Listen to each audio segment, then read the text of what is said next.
Joel Villanueva duda sa enforcement ng dismissal order laban sa kanya ng Office of the Ombudsman. Mambabatas iginiit na wala siyang pending criminal o administrative case sa constitutional body. DPWH Secretary Vince Dizon tiniyak na walang mga dokumentong may kaugnayan sa flood control projects ang nadamay sa sunog kahapon. Kalihim, nilinaw na hindi apektado ng sunog ang gusali ng DPWH Region 4B. Philippine National Police palalawakin pa sa cyberspace ang pagbabantay sa seguridad ngayon darating na undas. Crowd monitoring at online threats mahigpit na babantayan ng pulisya.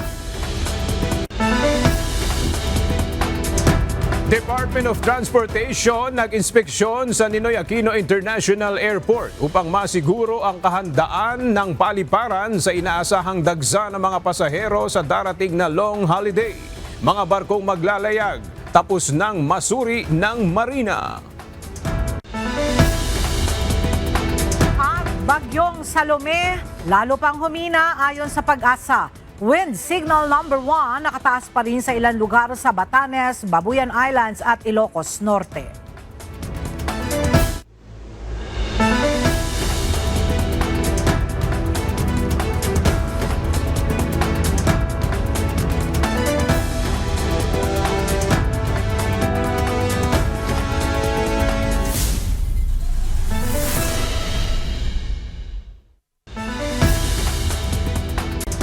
Magandang tanghali mga kasangbahay. Ngayon po ay araw ng Huwebes, October 23, 2025. Tayo po ay sabayang napapakinggan sa Radyo La Verdad 1350, ang UNTV Radio. At una sa mga balita ngayong tanghali.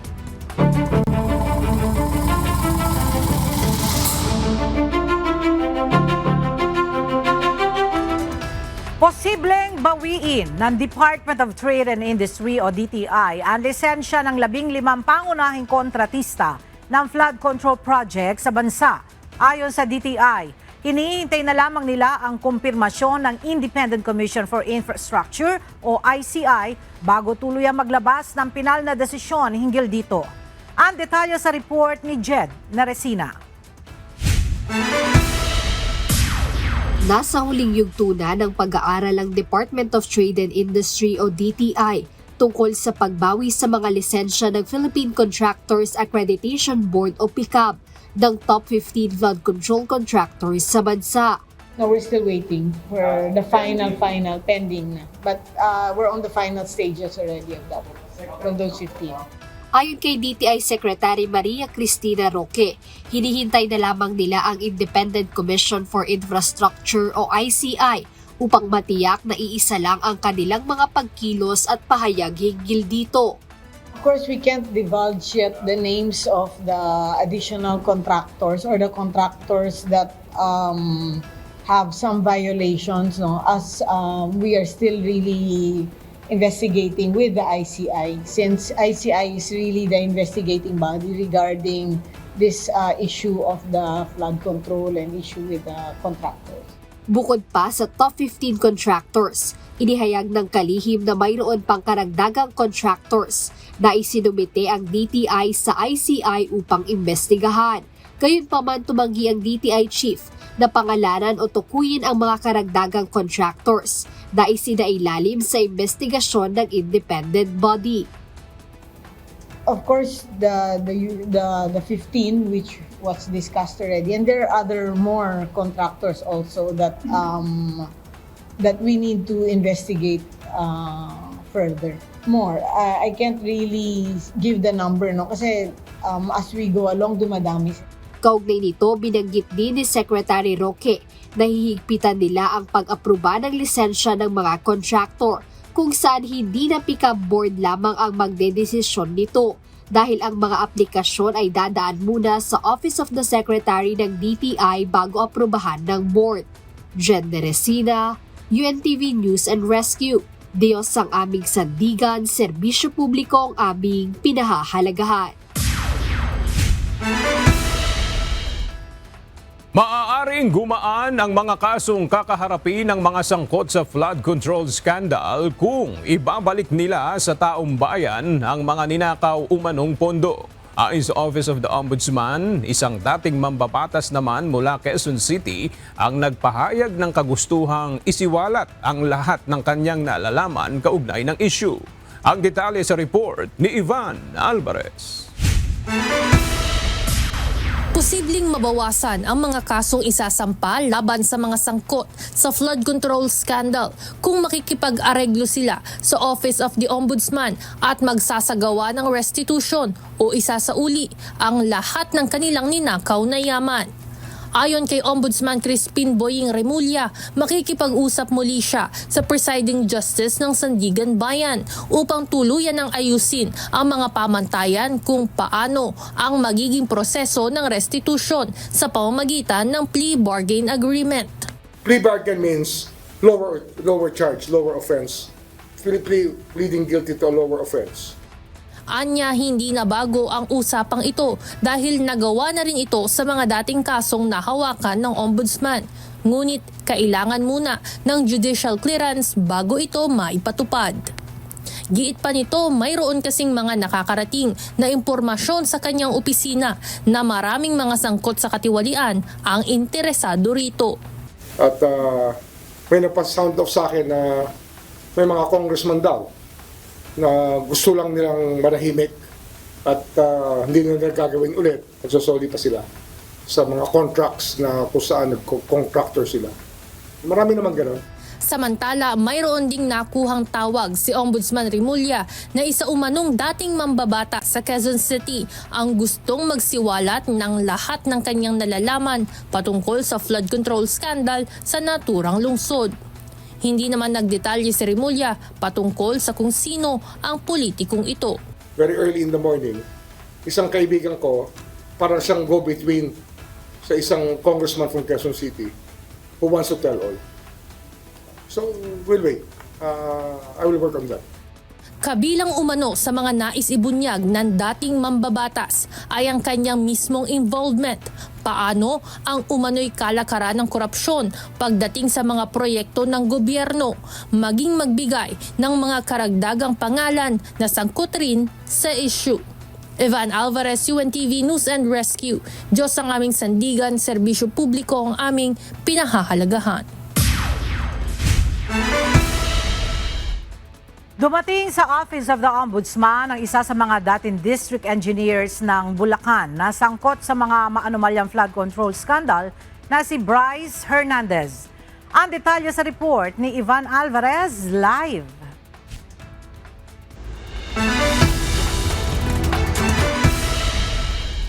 Ivan, ano ang dahilan ng pagpunta ni Bryce Hernandez dyan sa Ombudsman? Magandang tanghali sa iyo, Ella. Dumating ngayon si Assistant District Engineer Bryce Hernandez dito sa tanggapan ng Ombudsman bilang tugon sa sapina na ipinadala para sa kanya. Bandang alas 9 ng umaga nang dumating si Dismissed Department of Public Works and Highways Bulacan 1st District Assistant Engineer Bryce Hernandez sa tanggapan ng Ombudsman. Ito'y bilang tugon sa sapina na ipinadala noong October 15 kung saan kailangan itong daluhan ang clarificatory interview sa General Investigation Bureau ng Office of the Ombudsman. Ang clarificatory interview na ito ay kaugnay ng isinasagawang fact-finding investigation ng Ombudsman sa mga maanumalyang flood control project sa Bulacan. Ang fact-finding investigation ay ang yugto bago ang preliminary investigation ng isang kaso na siyang formal na proseso ng pangangalap ng mga impormasyon o ebidensya para mapatunayan kung gaano katotoo ang mga aligasyon na ipinupukol sa kanila. Samantala, una nang sinabi ni Ombudsman Crispin Remulla na ibabalik naman sa Department of Justice o DOJ ang unang 5 ghost flood control project cases sa Bulacan na sumasailalim na ngayon sa preliminary investigation. Paliwanag ni Remulla, ito'y upang hindi na magpaulit-ulit ng proseso, lalo na at hawak na naman ng DOJ ang mga testigo para sa mga kasong ito. Habang mayroon pang ibang investigasyong isinasagawa sa iba pang cases na may kaugnayan pa rin sa flood control scandal. Hopefully, so tuloy-tuloy na kasi Ngayon, undergoing na rin PI yung iba. No? Meron na tayong undergoing PI dito. At sa mga kasong final ng DPWH, yung sa ICI ba meron na? PI na rin? Submission of counter affidavits. Hinihingi na natin. So ongoing na po ang PI dito. Kasunod ng Ella, sa mga oras na ito ay naririto pa rin sa Office of the Ombudsman si dismissed Assistant District Engineer Bryce Hernandez at hinihintay natin kung maaaring makakuha ng panayam mula sa kanyang kampo maging yung mga update na maaari ding ibigay ng mismong Office of the Ombudsman. Yan muna ang update mula dito sa Quezon City. Balik sa inyo dyan, Ella. Maraming salamat, Ivan Alvarez.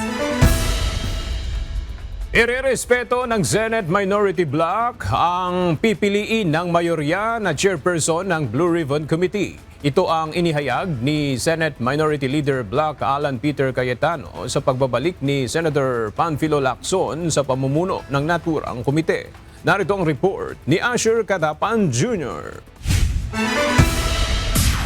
Hindi mahalaga kung sino ang mamumuno sa Senate Blue Ribbon Committee o ilang beses magpalit ang isipan ng mga senador kaugnay nito, kundi ang kung magkakasundo ang mga miyembro ng Senado sa isang direksyon at makapaglalatag ng ground rules. Ito ang binigyan diin ni Senate Minority Leader Alan Peter Cayetano sa muling pagtatalaga kay Senador Panfilo Lacson bilang chairperson ng naturang komite. Sa gitna ito ng investigasyon ng Blue Ribbon sa mga anomalya sa flood control projects ng pamahalaan. Gayaan niya ng nasabi na niya, ang pipili ay ang mayorya at irirespeto ito ng minorya.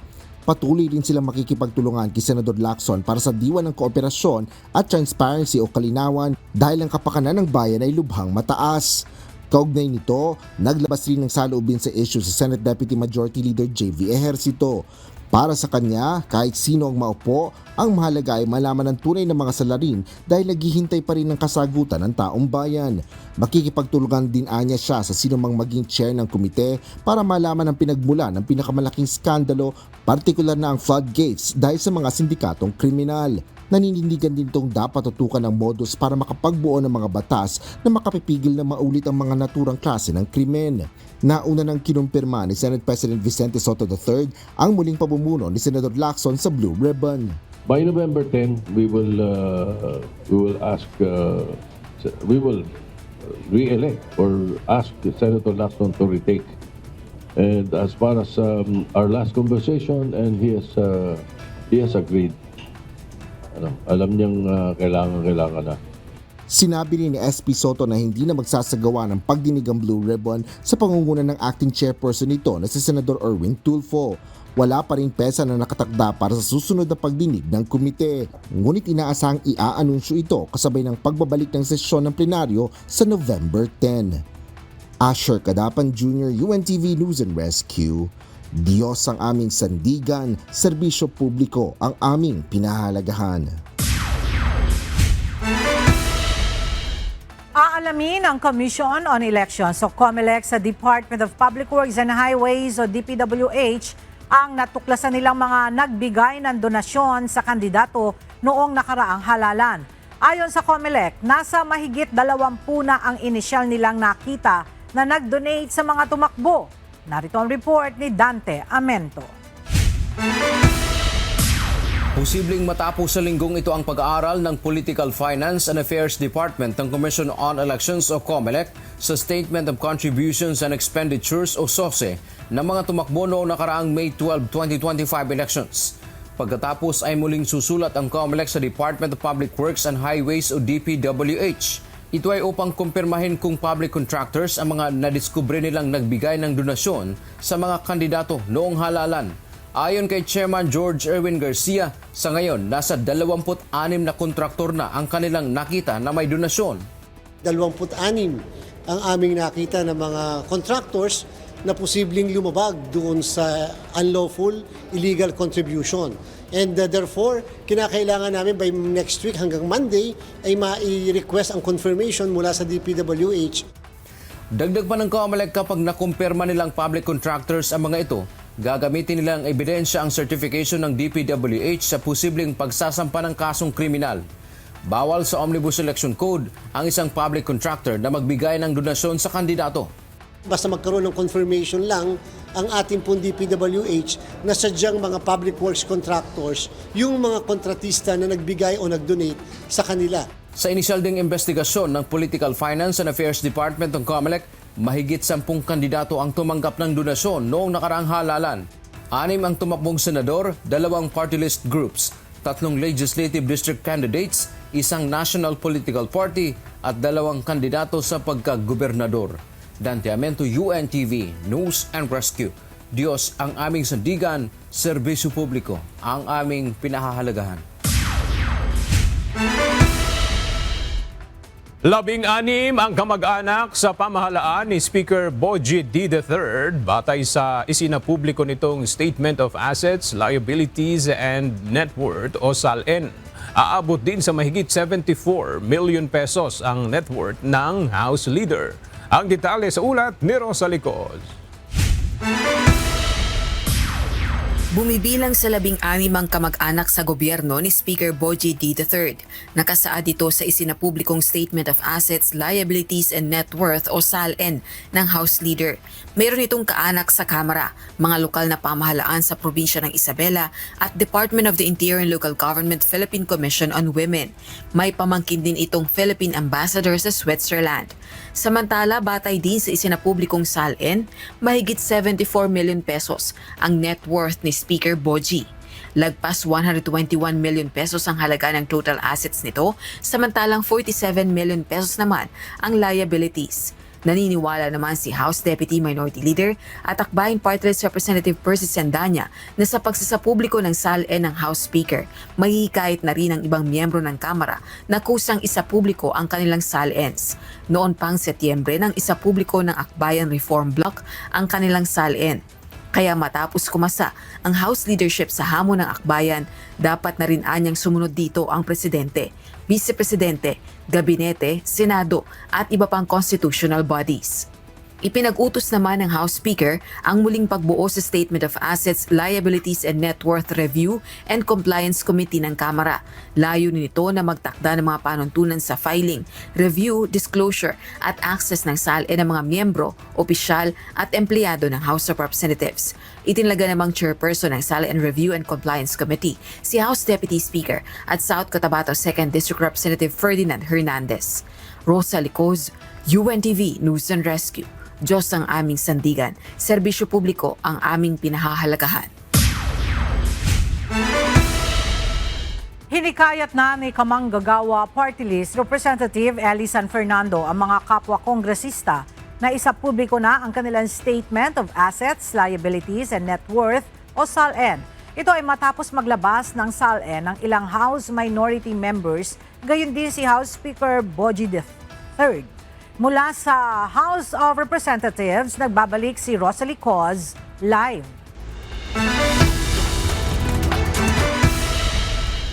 Rosalie, ang congressional break ba ang dahilan kaya hindi pa rin inilalabas ng majority members ng Kamara ang kanilang SALN? Ela, kung ang House minority members nga ay nakapaglantad sa publiko ng kanilang Statement of Assets, Liabilities and Net Worth o SALN, magagawa rin niya ng House majority members. Sa gitna nga yan ng break o recess ng Kongreso sa ngayon. Yan ang tugon ni Kamanggagawa Party List Representative Ellie San Fernando nang tanungin kaugnay ng issue.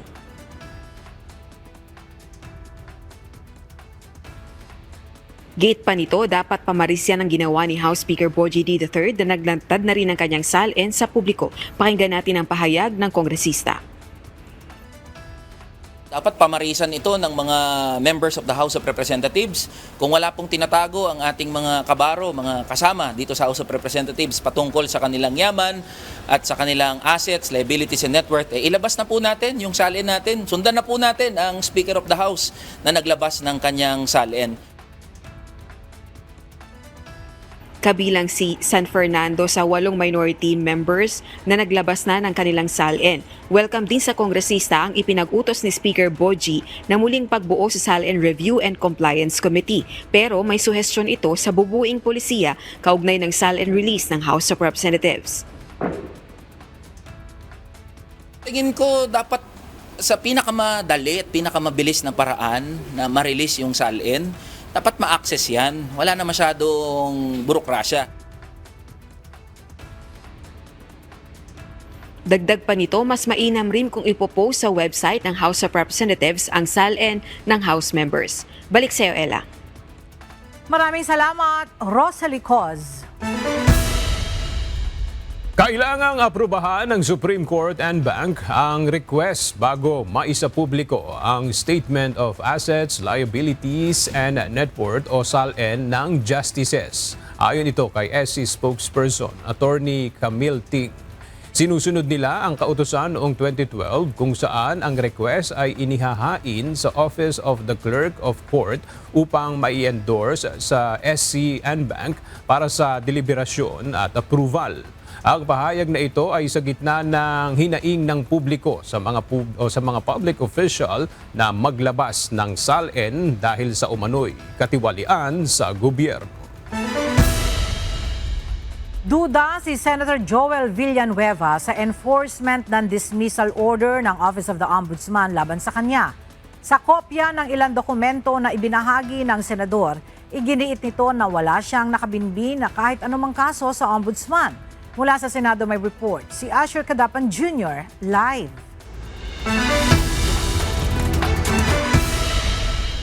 Asher, ano ang pahayag ni Senator Joel Villanueva kaugnay dito sa dismissal order laban sa kanya ng Ombudsman? Ella, posibleng harassment at fake news. Ito ang inihayag ni Senate Deputy Minority Leader Joel Villanueva kasunod ng paglalabas ng Ombudsman ng dismissal order laban sa kanya. Naglabas ng clearances mula sa Ombudsman at Sandigan Bayan si Senador Villanueva kasunod ng dismissal order sa kanya ni Ombudsman Crispin Remulla. Kaugnay ng dismissal order ang umano'y maanumalyang paggamit ng 10 milyong pisong alokasyon para sa pork barrel noong siya ay nagsilbi bilang kongresista. Partikular ito noong siya ay nagsilbi bilang SIBAC Party List Representative noong 2016. Batay sa dokumento na galing niya sa Ombudsman, wala itong mga nakabinbing mga kasong kriminal o administratibo sa naturang opisina. Habang hindi rin anya ito akusado o nasasakdal sa anumang kaso na inihain sa Sandigan Bayan batay sa clearance mula sa tanggapan. Sa mensahe ni Senador Villanueva sa mga mamamahayag sa Senado, sinabi nito na inasahan na nila ang posibleng harassment at fake news laban sa kanya. Hiningi niya rin anya ang mga clearance na ito noong na may mga petsang September 9 at 10 dahil sa paghahain nito ng mga kaso laban sa mga fake news spreader. May ipinakita rin itong dokumento mula umano sa Ombudsman kaugnay ng naturang kaso nito bilang SIBAC Party List Representative na may petsang July 2019. Nakasulat dito na nagpapakita na walang probable cause laban kay Villanueva at ang mga pirma na nakalagay sa ibabaw ng kanyang pangalan ay forged o ginaya lamang kaya dismiss na ang kaso. Sa mensahe naman mula kay Senate President Vicente Sotto III, sinabi nito na hihintayin nito ang naturang komunikasyon sa kanya at hindi muna siya makapagkokomentaryo sa ngayon. Nauna nang tumanggi si dating Senate President Aquilino Coco Pimentel III sa pagpapatupad ng dismissal order na inilabas ng nooy Ombudsman Conchita Carpio Morales. Pinayagan din nitong magpatuloy na magsilbi bilang senador si Villanueva habang wala pang pinal na resolusyon noon sa naturang kaso. Duda rin noon si Pimentel kung maaaring parusahan ng Senado si Villanueva sa mga umano'y ginawa nito noong siya ay congressman pa lamang. Ella, hanggang sa ngayon ay sinusubukan pa din nating makapanayam ng personal si Senador Joel Villanueva kaugnay ng issue. Yan lang latest dito sa Senado. Balik sa iyo, Ella. Maraming salamat, Asher Cadapan Jr.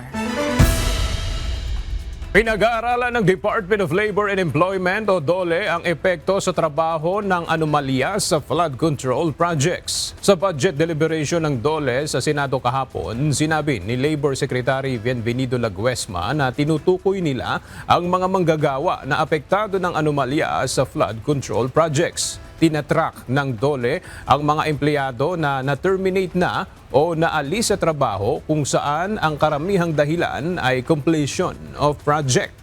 Kaugnay ito ng pagtapyas ng pondo sa Department of Public Works and Highways o DPWH sa 2026 kung saan inaasahang maaapektuhan ang mga manggagawa sa construction sector. Lalagda sa isang Memorandum of Agreement ang Department of Education, Department of Public Works and Highways at mga lokal na pamahalaan para mas mapabilis ang pagtatayo ng mga classrooms. Kasunod ito ng naiulat na 22 classrooms lamang ang natapos ng DPWH ngayong 2025. Ayon sa Malacanang, may 2,370 na classrooms ang kinakailangan maipatayo. As of September 30, aabot na umano sa 200 na silid-aralan ang inaasahang matatapos ng DPWH pagsapit ng December 2025. 2,000 classrooms ang tinatarget na makumpleto ang konstruksyon sa third quarter ng 2026. Ang nais ng Pangulo, ang kakulangan sa classrooms ay dapat na mapunan sa lalong madaling panahon para sa kabutihan ng mga mag-aaral. Hindi pwede ang mabagal kumilos. Yan ang direktiba ng Pangulo. Muling binigyang diin ng Department of Public Works and Highways o DPWH na walang dokumentong kaugnay ng flood control projects investigation ang nasunog kahapon.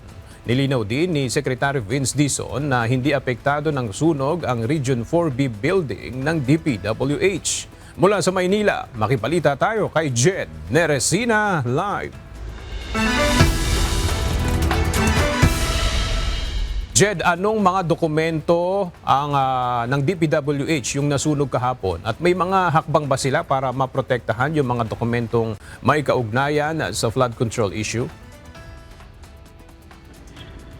Ayon kay Officer in Charge Undersecretary Larry Esquibil, ilan sa mga nasunog na dokumento kahapon ay may kaugnayan sa pananaliksik o research na ginagawa ng DPWH, maging mga dokumentong kaugnay ng pag-aaral o pagpapilot test ng DPWH at maging yung mga standards documents sa mga proyekto pang-infrastruktura ng gobyerno. Tiniyak ni DPWH Secretary Vince Dizon na ang lahat ng dokumentong may kaugnayan sa flood control issue ay mahigpit niyang pinapabantayan 24/7, kung saan muling binigyang linaw ng kalihim na walang dokumento na kailangan sa investigasyon ang nadamay sa sunog kahapon. Ayon sa kalihim, ang nasunog ay Bureau of Research and Standards Building, kung saan ito ang nagpro-provide ng mga pag-aaral ng proyekto ng DPWH. Nilinaw ni Secretary Dizon na bahagi o hindi bahagi o wala sa ilalim ng sangay ng DPWH na nasunog kahapon ang may kinalaman sa implementasyon ng mga proyekto ng ahensya. Ayon kay Secretary Vince, ang mga dokumentong may kaugnayan sa flood control issue ay nasa central office ng DPWH. Siniseryoso namin ito, no? Kasi yung integridad ng ating investigasyon na nakasagagay dito sa mga dokumentong to, kaya we take it very seriously. In fact, 24/7 gwardyado itong mga dokumentong to. Sinisigurado natin na talagang ma-secure pag-agaw itong mga dokumentong to. No? Pero gwardyado dito yung mga dokumentong to 24/7. No? And obviously, gwardyado din yung facility from possible infiltration of people who might want to do something here. No, nakabantay po tayo. Sinisigurado natin na talagang mapoprotektahan yung mga napaka-importanting mga dokumento dito. Binigyang diin din ng kalihim na walang epekto sa ginagawang investigasyon ang nangyaring sunog kahapon. Tiniyak ni DPWH Secretary na ginagawa na nila o ginawa na nila ng digital backup ang lahat ng dokumento 10 years ago upang masigurong hindi mawawala ang anumang ebidensyang kailangan para mapanagot ang mga posibleng sangkot sa malawakang korupsyon na nangyari. Isa pa sa sinabi kaninang press conference ni Secretary Vince Dizon na hindi pa nila masabi kung ano talaga yung naging dahilan o pinagmulan nitong sunog kahapon sa DPWH sa Quezon City. Ngunit base sa paunang investigasyon ng Bureau of Fire Protection, ang pinagmulan ng sunog ay yung electrical failure sa third floor ng building, pero hindi pa rin sinasabi ni Secretary Viz o hindi pa pinal na sinasabi ng DPWH kung ang nangyari ba ay may pagtatangkang sunugin talaga ang nasabing building. Pero ayun nga ang tiniyak ng DPWH na walang anumang dokumento base sa kanilang initial investigation na may kinalaman sa flood control issue ang nadamay. Ayan muna ang update mula rito sa Maynila. Balik sa inyo, Aga. Maraming salamat, Jed Neresina. Magpapatupad ng Mid-School Year Wellness Break ang Department of Education o DepEd simula sa October 27 hanggang October 30, 2025. Inihikayat din ng DepEd ang mga paaralan na i-adjust ang schedule ng Mid-Year In-Service Training o INSET pagkatapos ng break. Ayon kay Education Secretary Sunny Angara, layunin ng desisyong ito na bigyan ng pagkakataon ang mga guro at mag-aaral na makabawi mula sa mga nagdaang kalamidad at sa pagtaas ng mga kaso ng trangkaso. Magbabalik ang klase sa November 3. Pinalawak pa ng Philippine National Police o PNP ang pagbabantay sa seguridad para sa pagunita ng undas ngayong taon. Bukod sa mga sementeryo at transport hubs, babantayan na rin ng pambansang pulisya ang cyberspace. Mula sa Camp Crame, makibalita tayo kay Leia Ilagan live. Leia, papaano ba itong gagawing pagbabantay ng PNP sa cyberspace bilang bahagi ng seguridad sa paparating na long holiday? Magandang tanghali sa iyo, Ella. Magsasanib pwersa ang Police Cyber Unit at Regional Monitoring Hub para bantayan ang social media chatter at digital incident reports na maaaring mag-imitsa ng anumang banta sa seguridad o misinformation sa paggunita ng undas. Inatasan ni PNP Acting Chief Police Lieutenant General Jose Melencio Nartates ang Anti-Cybercrime Group na tukuyin at harangin ang mga peking advisory, phishing messages at online scams na magpapanggap na magbibigay ng travel assistance o kaya cemetery services. Ayon kay Lieutenant General Nartates, makatutulong din ang crowd behavior analytics mula sa CCTV networks, drone footage at mobile app data para mabantayan ng real-time movement ng mga transport terminal at pangunahing sementeryo. Sa ngayon, wala pang namomonitor na banta sa seguridad ang PNP kasabay ng nalalapit na undas.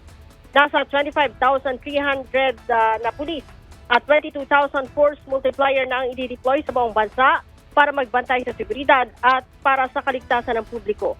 Maglalatag din, Ella, ang PNP ng assistance desk, patrol teams at traffic management units sa mga sementeryo, bus terminals, seaports at airports. Ella? Maraming salamat, Leia Ilagan. Nakahanda na ang mga barkong bibiyahe sa susunod na linggo kaugnay ng inaasahang dagsa ng mga pasahero sa darating na undas. Ayon sa Maritime Industry Authority o Marina, natapos na nilang inspeksyonin ang mga sasakyang pandagat na maglalayag upang masiguro ang kaligtasan ng mga pasahero. Mula sa Maynila, alamin natin ang detalye sa report ni Ryan Lacanlale live. Ryan, may mga barko bang hindi nabigyan ng pahintulot o permit na bumiyahe sa susunod na linggo?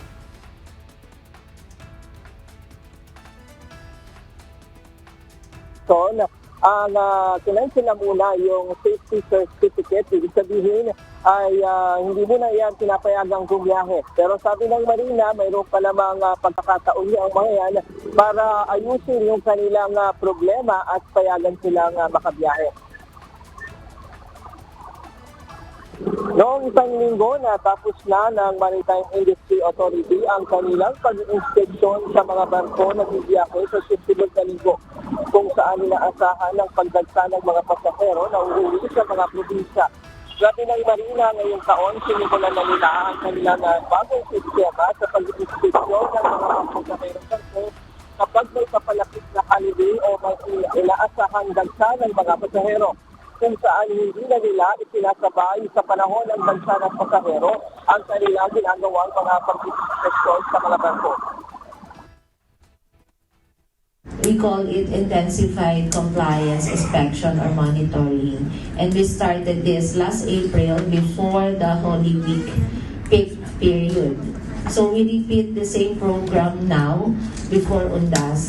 So in fact, the 14 Marina teams completed already the intensified compliance inspection o naka-ICI kami. Nationwide, and we have inspected more than 200 passenger ships. Ang objective of the program is to check the condition of the ships. No? Before we are participating with during the period na, no? Nandun kami sa ports, checking on the vessels. But it would be difficult kung in case may problema, nandun na yung mga pasahero, no? So we change the program and do the inspection before pa lang mag-start ang peak season. Magbibigay din ito ng panahon sa mga may-ari ng barko na ayusin kung may nakitang paglabag ang mga barko. Sabi ng Marina, hindi sila nagbibigay ng special permit sa mga passenger vessel, pero pinapayagan nila na mas madalas na biyahe ang mga barko para matugunan ang dami ng mga pasahero sa mga pantalan. Panawagan naman ng Marina sa mga operators na tiyakin ang kaligtasan ng kanilang mga pasahero. Observe the maximum number of passenger capacity that may be allowed on board. Sa ating mga kababayan naman po na magbibiyahe, kung alam natin na puno na yung barko o yung bangka, huwag na po tayong magpumilit. Meron naman pong flexible sailing schedule, so maghintay lang ng konti at makakauwi din.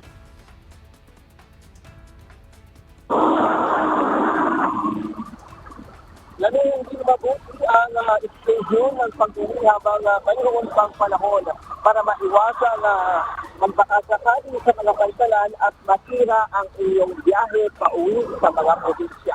Yan muna ang latest mula dito sa Maynila. Balik kayo, Ana. Maraming salamat, Ryan Lacanlale.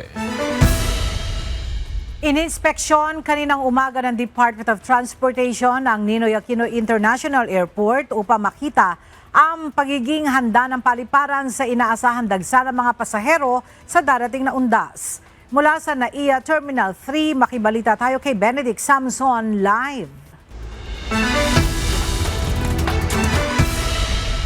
Benedict, kumusta ang naging assessment ng DOTR sa kanilang pag-i-inspeksyon dyan sa NAIA? Magandang tanghali, Ella. Bagamat mayroon pang ilang mga ginagawa dito sa loob ng Ninoy Aquino International Airport, ay wala nang naging ibang puna si Transportation Acting Secretary Giovanni Lopez sa kanyang nakita sa isinagawang pag-iikot kaninang umaga. Isa-isang pinuntahan ni Department of Transportation Acting Secretary Giovanni Lopez ang mga pasilidad sa loob ng NAIA Terminal 3. Una nga ang sinilip ng kalihim ay ang mga government service, passenger boarding area, gagamit ng mga pasahero sa pag-scan ng kanilang boarding pass at iba pa. Ako po sasabi ko sobrang handa, nakita nyo na po. Ngayon, meron itong lounge na ito na sinasabi, itong food terminal. 10 na daw ang bukas na restaurant. We're hitting another 12 I think by December. Kanina nga po, nakala ko nasa mall ako tinitingnan ko at something na talaga kailangan mo ipagmalaki.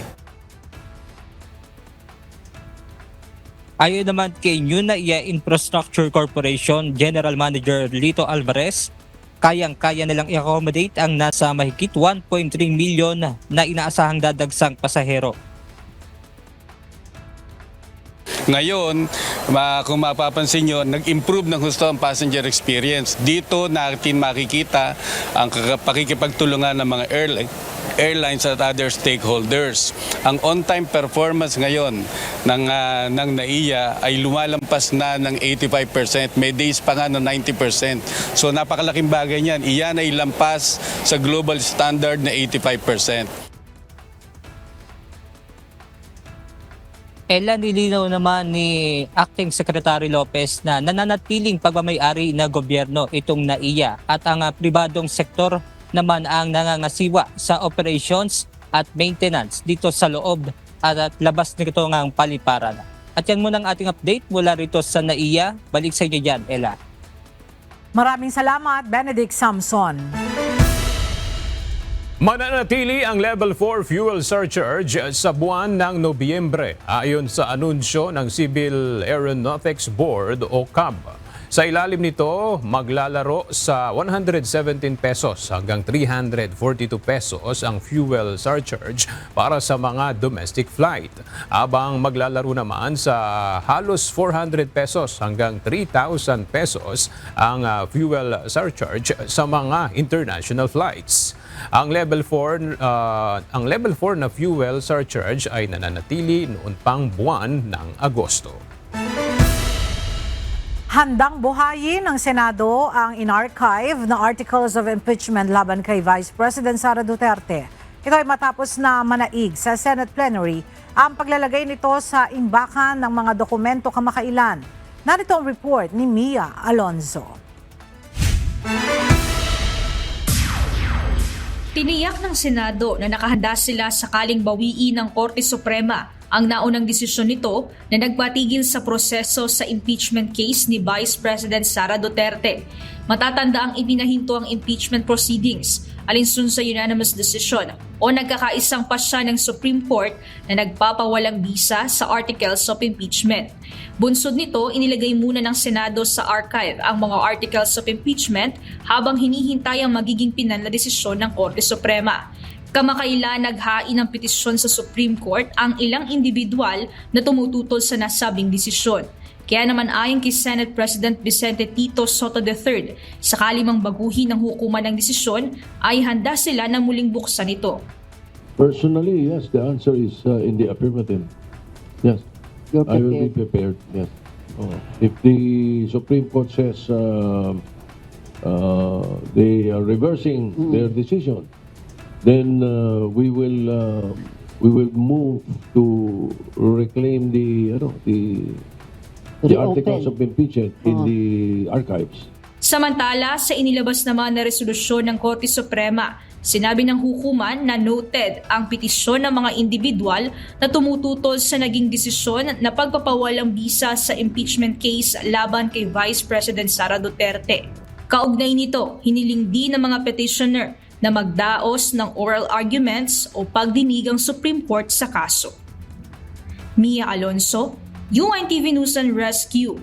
Diyos ang aming sandigan, serbisyo publiko ang aming pinahahalagahan. Nakikipag-ugnayan na ang Philippine Embassy sa New York sa mga concerned agency sa Estados Unidos, kabilang na ang US Department of State at Department of Homeland Security hinggil sa umano'y denial of entry ng ilang Filipino seafarers sa US ports nitong mga nakaraang buwan. Sinasabing hindi pinayagan na makapasok ang mga nasabing tripulanting Pinoy alinsunod sa batas at pulisiya ng Amerika. Sa ngayon ay inaasikaso na ng embahada ang koordinasyon sa pamahalaan ng Amerika upang marisolba ang issue. At para sa ating weather update, patuloy na humihina ang bagyong Salome habang papalayo ng bansa.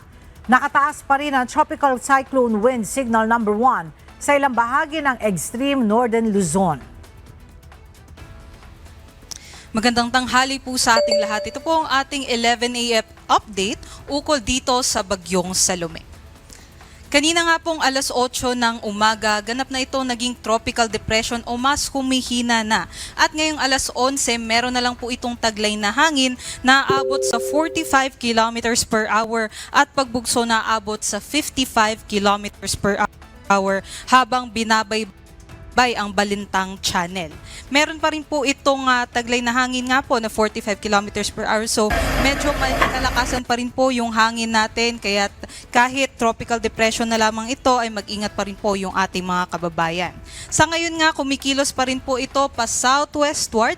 May kabilisan 20 kilometers per hour. At ngayon nga po nakikita natin yung forecast track and intensity nito, mas hihina pa ito sa susunod na mga oras. Posible nga po mamayang hapon ay mag-close approach po ito sa may Ilocos Norte, at pagsapit naman po bukas ng umaga, posible na po itong mas humina bilang isang remnant low na lamang, o posible din na lumabas na po ito ng ating Philippine Area of Responsibility. Ngunit hindi nga natin inaalis yung tsansa nga kung mag-southwestward pa yung kanyang movement, ay posible nga pong maapektuhan pa rin ng malalakas na hangin yung parte ng Ilocos Norte. At ngayon, nakataas pa rin ang wind signal number 1 sa may Batanes, northern and western portions ng Babuyan Islands, maging sa may northwestern portion ng Ilocos Norte. Hindi bababa sa 39 kilometers per hour yung mga malalakas na hangin na kanilang mararanasan. At para naman po sa ating rainfall forecast, posible pa rin yung 50 to 100 millimeters na mga pag-ulan dito po sa may Batanes. Ngunit inaasahan nga po natin habang papalayo na itong si Bagyong Salome ay magiging mas lesser na po yung mga tsansa ng malalakas na mga pag-ulan at yung malalakas na hangin. Ngunit hindi lamang itong si Bagyong Salome yung ating binabantayan. Meron din po tayong northeasterly wind flow na maaari pong magdala ng malalakas strong to gale force gust o mga bugso ng hangin ngayong araw sa may Cagayan, kabilang na din po sa may Babuyan Islands, Ilocos Norte at Ilocos Sur. At magpapatuloy po ito sa susunod na 2 araw. Posible nga po bukas ito pong mga pagbugso ng hangin dahil sa amihan ng hangin ay mararamdaman pa rin sa may Batanes, Cagayan at sa may Ilocos Norte. At sa Sabado naman, posible pa rin po itong maranasan sa may Batanes, Babuyan Islands at Ilocos Norte. At nakataas pa rin po yung ating gale warning dahil nga po matataas po yung ating mga pag-alon. Posible po hanggang 7 meters yung mga pag-alon na mararanasan malapit po sa ating mga dalampasigan, which is delikado po yan sa ating mga mandaragat na kahit anong klase po na sea vessels ay bawal po maglayag ngayong araw. At sa susunod pa rin po ng mga araw dahil naman po yan sa northeasterly wind flow. Yun nga po, nakataas ang gale warning sa may Batanes at Babuyan Islands. Ngunit sa may western and eastern seaboards naman po ng ating bansa, posible pa rin po yung mga katamtaman na mga pag-alon hanggang 2.5 meters. At hindi lamang po itong si Bagyong Salome ang ating posibleng magdala ng mga maulat at maulap na panahon. Meron din po tayong binabantayan na intertropical convergence zone o yung pagsasalubong ng hangin galing sa southern and sa northern hemisphere na yun po yung nagdadala ng mga pag-ulan dito po sa may Mindanao area, maging po sa may Palawan at sa Negros Island region. Inaasahan natin sa susunod na mga 5 araw, posible pong magpatuloy itong epekto ng ITCZ, kaya magbantay po yung ating mga kababayan na nandyan po sa may Visayas, Mindanao at Palawan dahil posible nga po yung mga flash floods at landslides dahil po dito sa malalakas na pag-ulan dahil sa intertropical convergence zone. At yan naman po yung latest galing dito sa Pag-asa Weather Forecasting Center. Ito po si Lian Loreto. Next update po natin ay mamaya na pong 5:00 ng hapon. Magandang tanghali po at mag-ingat po tayong lahat.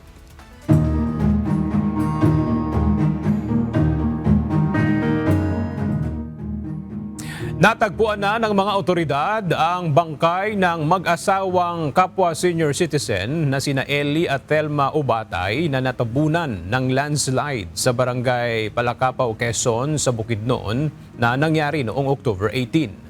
Makalipas ang 5 araw, natunton ang lokasyon ng mga biktima kaninang umaga matapos gamitin ang search and rescue dogs ng 10th Infantry Division at backhoe equipment para sa paghuhukay. Noong Linggo, October 19, nang magsimulang magkaroon ng lead ang mga otoridad sa kinaroroonan ng mga biktima matapos matagpuan ang ilan sa mga personal na gamit ng mga ito. Nagpaabot naman ng pasasalamat ang lokal na pamahalaan sa mga opisyal, militar, pulisya at mga volunteer na tumulong sa matagumpay na operasyon sa paghahanap. 2 beses na nagbuga ng abo ang Bulkang Canlaon sa Negros Island ngayong araw. Base sa report ng PHIVOX, naitala ang ash emission events mula sa bunganga ng Mount Canlaon kaninang alas 5:30 ng umaga hanggang alas 7:20 ng umaga at naulit ng 7:39 a.m. hanggang 8:05 a.m. Sinasabing umabot sa 600 metro ang taas ng makapal na usok na humapay sa kanluran-timog-kanluran bahagi ng bulkan. Tuloy-tuloy ang mga isinasagawang pagpaplano ng iba't ibang sangay ng pamahalaan at mga mamamayan sa probinsya ng Albay bilang paghahanda sakaling magkaroon ng malakas na lindol sa lalawigan. Kasama sa plano ay ang pagsasagawa ng mga earthquake drill upang maihanda ang lahat sakaling tamaan ang matinding sakuna gaya ng lindol. Para sa detalye, makibalita tayo kay Ryan sa Latandol Live.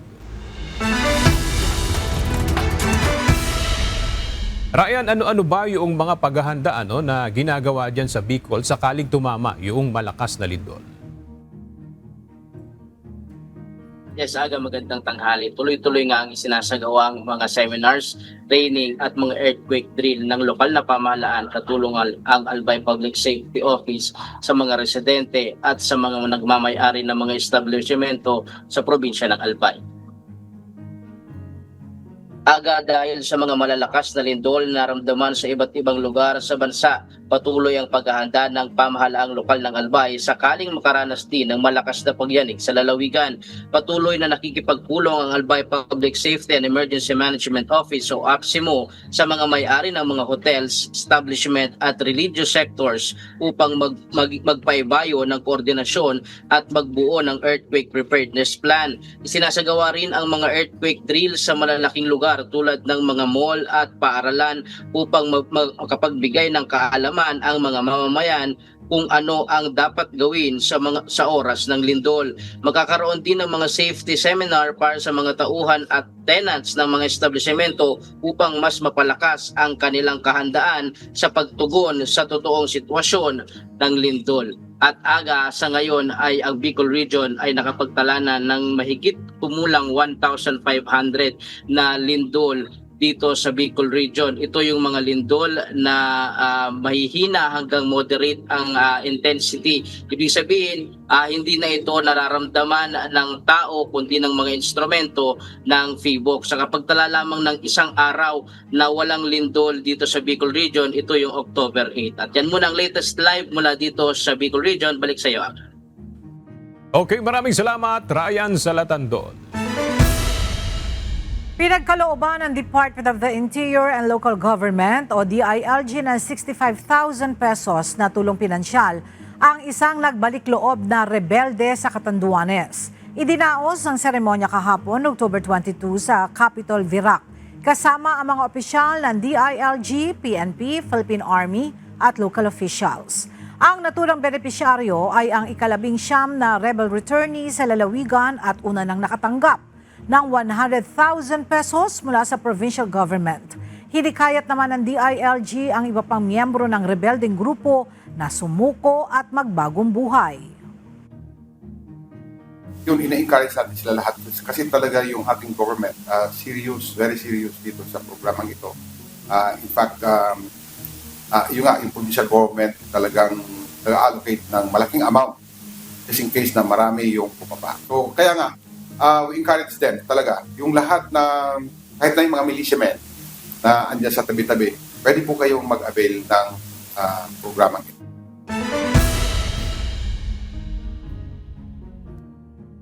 Nagsasama-sama ngayon sa Baguio City ang mga lokal na producers mula sa iba't ibang probinsya ng Cordillera para ipamalas ang kanilang mga natatanging produkto at sining.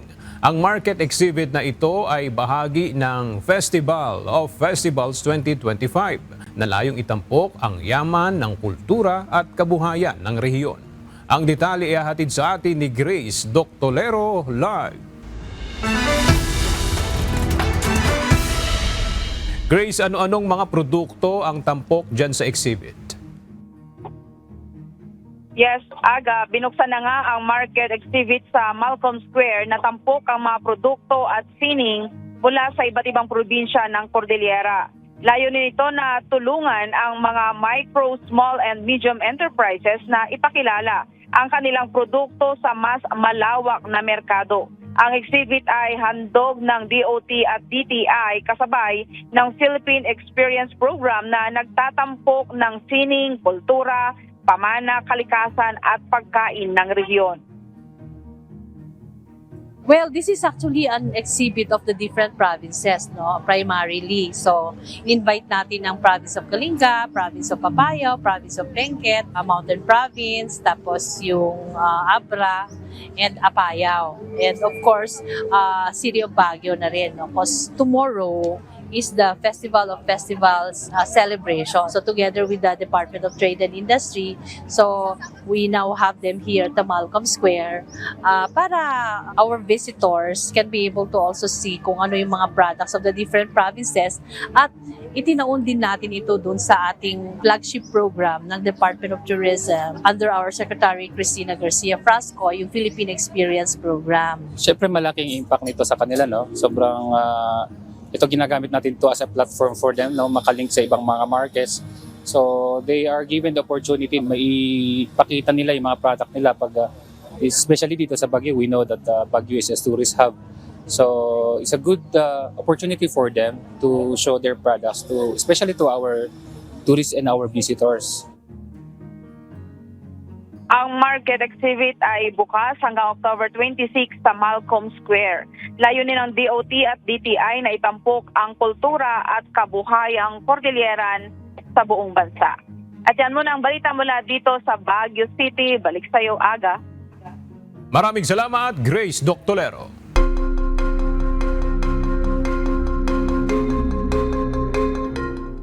Pinalawak pa ni US President Donald Trump ang kampanya ng kanyang administrasyon kontra illegal drug trafficking sa Latin America. Ito ay matapos pasabugan ng missile ng Estados Unidos ang isang pinaghihinalaang narco-trafficker na speedboat sa Pacific Ocean. Ang ikawalong missile strike mula sa US Navy ay para sa isang ocean vessel mula sa Colombia, at ilang araw matapos tawagin ni Trump si Colombian President Gustavo Petro na isang illegal drug leader. Sa kabuuan, aabot na sa mahigit 30 ang nasawi mula sa pag-atake ng US Navy.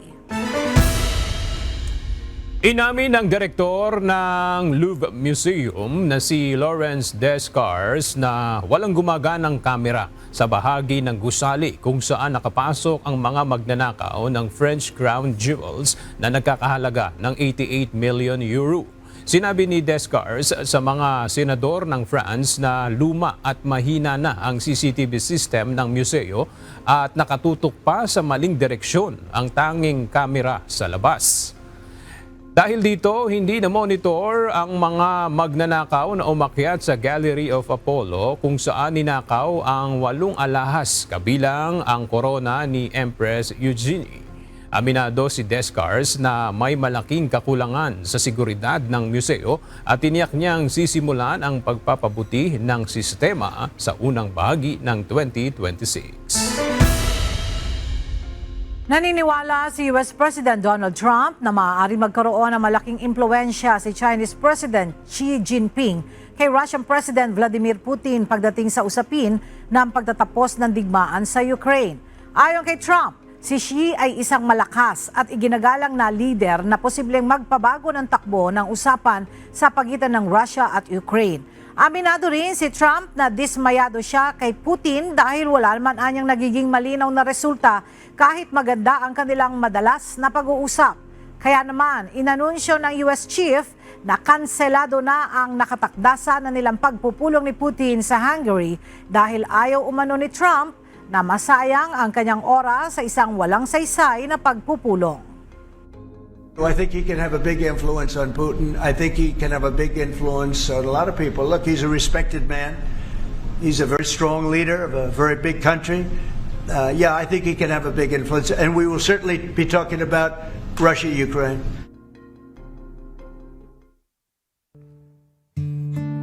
At sa ating pong iiwang mga salita ng Diyos na ating sandigan mula sa aklat ng Mateo, Kapitulo 18, versikulo 3, na nagsasabi, "At sinabi, katotohanan ang sinasabi ko sa inyo, malibang kayo'y magsipanumbalik at maging tulad sa maliliit na bata.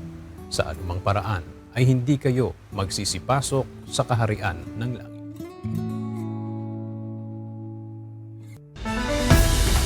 At yan ang mga balitang aming tinutukan at inaksyonan dahil sa aming pagbabalita, una ang pagkalinga sa kapwa. UNTV CE News, may balita saan mang panig ng daigdig.